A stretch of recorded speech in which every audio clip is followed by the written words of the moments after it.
ठीक है। तो पूरी पेटी का वजन करने के बाद जो अंडे की एवरेज निकलती है वो हम लोग बताते हैं कि जी 55 ग्राम एवरेज है, या 52 ग्राम है, या 57 ग्राम है। ठीक है, ऐसा नहीं होता कि एक एक अंडे का वजन करके तो हम लोग समझें कि जी हर पेटी का हर अंडा जो है वो एक ही वजन का होगा। ठीक है, तो होप्स हो कि आपको ये मेरी बात समझ आ गई हो कि एक साइज़ का अंडा नहीं होता। ठीक है, डिफरेंट साइजेस होते हैं और जो पेटी का वजन होता है वो तकरीबन 20 से 21 किलो की पेटी होती है। ये देखिए जी, अंडा दोबारा से रीचेक किया जा रहा है, क्योंकि जब फार्म से अंडा आता है तब भी चेक करते हैं हम लोग, और जब हमने अपने कस्टमर को भिजवाना होता है तब हम लोग एक एक अंडा चेक करते हैं, ताकि इसमें अगर कोई भी ब्रेकेज हो या किसी भी किस्म का कोई अंडर साइज अंडा है तो उसको हम लोग निकाल के सेपरेट कर लें, ताकि हमारे कस्टमर को किसी भी किस्म का हमसे शिकायत का मौका ना मिले। क्योंकि एक वजह तो ये होती है कि इसमें से ब्रेकेज निकल जाती है, दूसरा ये कि अगर कोई भी अंडा हल्का फुल्का भी ब्रेक हो तो उसके अंदर हवा की अगर क्रॉसिंग हो तो वो अंडा काला होना शुरू हो जाता है, और उसके सराउंडिंग में जितने भी अंडे होते हैं वो ख़राब होते हैं और ट्रे भी ख़राब हो जाती है। चूँकि ये प्रोसीजर थोड़ा लंबा होता है, कराची अंडा जाने में 1-2 दिन जो है वो अंडा समटाइम्स ट्रेन के अंदर ही पड़ा रहता है, और अगर इस तरह का कोई भी ब्रेकेज वाला अंडा या जिसमें कोई हल्की फुल्की दरार आई हो तो वो अंडा पूरे ट्रे को जो है वो ख़राब कर देता है, और कस्टमर ये समझता है कि इन्होंने हमें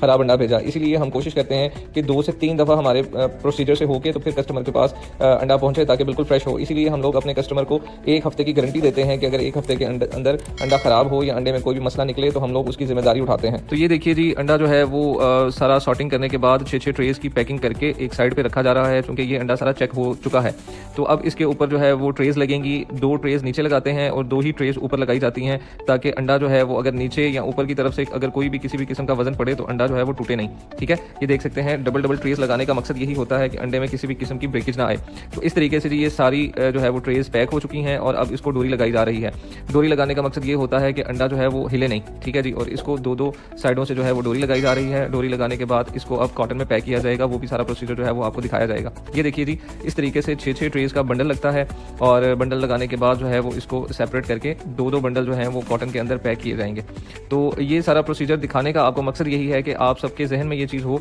कि हमने जिस बंदे से माल मंगवाना है वो बंदा हमें माल अच्छे तरीके से सही तरीके से पैक करके भेजेगा, ना कि किसी भी किस्म की गैर जिम्मेदाराना हरकत करेगा। ठीक है जी, ये देखिए जी, माशाल्लाह से प्रॉपर तरीके से जो है वो 6-6 ट्रेज जो है वो पैक हो चुकी हैं, और जितना भी अंडा है वो एक दफ़ा सारी ट्रेज के अंदर पैक होके तो अब कॉटन में लगेगा। ये देखिए जी, ये कॉटन है जिसके अंदर हम अंडे की पैकिंग करते हैं, और ये खासकर अंडों की पैकिंग के लिए ही कॉटन बनवाया गया है। और ये हमारे बड़े अच्छे दोस्त हैं शकील साहब, जो ये कॉटन बनाते हैं, जिनकी फैक्ट्री है, और ये सिर्फ और सिर्फ पोल्ट्री के आइटम्स की गत्ते की पैकिंग बनाते हैं। तो ये देखिए जी, ये एक पेटी जो है 6-6 ट्रेस इसके अंदर पैक की जाती हैं, और साइडों पे जो है वो इसको सपोर्ट दी जाती है, ताकि अंडे जो हैं वो अगर साइडों से कोई भी चीज़ इसको लगे तो ये टूटे नहीं या अंडे जो हैं वो ख़राब नहीं हो। ये देखिए जी, इस तरीके से साइडों से सपोर्ट देके तो कॉटन को बंद किया जाता है बिल्कुल इक्वल लेवल के ऊपर। ठीक है जी, उसके बाद दोबारा से टेप लगा के फिर इसको डोरी लगाई जाती है, और इस तरीके से जी हमारे कॉटन की पैकिंग होती है। ठीक है, और इसके बाद फिर से टेप लगाने के बाद डोरी लगाई जाती है, और बिल्कुल एक मजबूत तरीके से पैकिंग की जाती है।